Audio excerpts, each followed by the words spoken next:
Awal berdirinya Kerajaan Sriwijaya pada tahun 1892, sebuah prasasti ditemukan di Kampung Kota Kapur, Desa Penanggan, Kecamatan Mendo Barat, Kabupaten Bangka. Prasasti itu ditulis menggunakan huruf Pallawa dan bahasa Melayu kuno, mengandung beberapa kata yang dibaca sebagai Sriwijaya. Prasasti Kota Kapur itu menjelaskan bahwa Kerajaan Sriwijaya mulai berkembang pada abad ke-7. Tip dari buku Kesatuan Sriwijaya Perjalanan Suci oleh Kemendikbud Republik Indonesia, prasasti yang digunakan oleh Kerajaan Sriwijaya sebagai petunjuk adalah Prasasti Kedukan Bukit. Sriwijaya merupakan kerajaan yang bercorak India tertua ketiga. Istilah Kerajaan Sriwijaya dimulai dari Raja Dapuntahyang Srijayanasa pada tahun 683 Masehi, kemudian Raja Indrawarman pada tahun 702 Masehi, selanjutnya Raja Rudravikrama pada 728 Masehi, yang dilanjutkan oleh Raja Sangramananjaya pada 775 Masehi, yang kemudian dilanjutkan oleh Raja Dharanindra atau Rakai Panangkaran pada 778 Masehi, selanjutnya Raja Samarakrawira atau Rakai Warak pada 782 Masehi, kemudian dilanjutkan oleh Raja Dharmasatu pada 790 Masehi, dan Raja Samaratungga atau Rakai Garung pada 792 Masehi.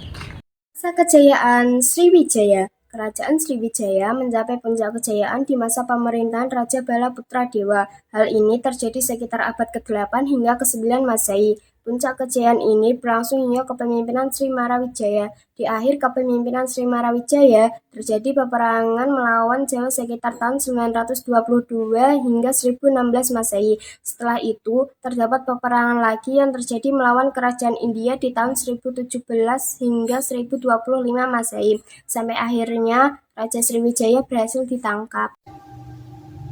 Masa kehancuran Kerajaan Sriwijaya. Seiring pergantian dari kepemimpinan Kerajaan Sriwijaya, mulai banyak mendapatkan serangan dari berbagai kerajaan, khususnya kerajaan di Pulau Jawa. Terdapat serangan dari Kerajaan Medang yang berada di Jawa Timur. Serangan itu merupakan salah satu serangan gencar dari Pulau Jawa.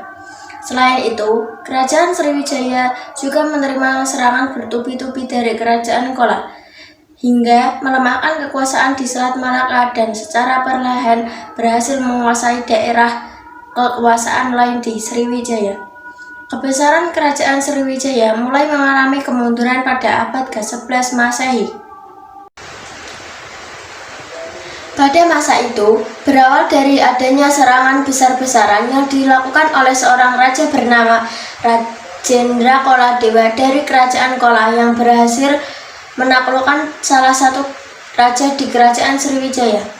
Dilansir dari buku sejarah karya dari Nana Supriyatna, menceritakan bahwa pada abad ke-13 Masehi, salah satu kerajaan taklukan Sriwijaya, yakni Kerajaan Malayu, berhasil ditaklukkan oleh Kerajaan Singasari, merupakan kerajaan dari Jawa dengan pemimpin bernama Kartanegara. 1. Ada Prasasti Kedukan Bukit. Prasasti Kedukan Bukit ditemukan di sekitar tepian Sungai Batang, Kedukan Bukit, Kota Palembang, yang berisi tentang pemberian izin kepada seseorang pendeta Buddha untuk mendirikan tempat ibadah. Prasasti ini menjadi bukti sejarah dan kemajuan Kerajaan Sriwijaya yang berasal dari Pulau Sumatera dan berdiri pada tahun 682 Masehi. Yang kedua, ada Prasasti Kota Kapur. Ditemukan di Kota Kapur, Bangka Belitung. Prasasti ini diperkirakan ditulis pada 656 Masehi. Berisikan permintaan pada dewa untuk menjaga persatuan-kesatuan Kerajaan Sriwijaya. Yang ketiga, ada Prasasti Talang Tuwo. Prasasti Talang Tuwo ditemukan di sekitar Palembang, Sumatera Selatan. Prasasti ini berisi tentang pembangunan taman oleh Jayanesa yang dibuat untuk rakyat pada abad ke-7.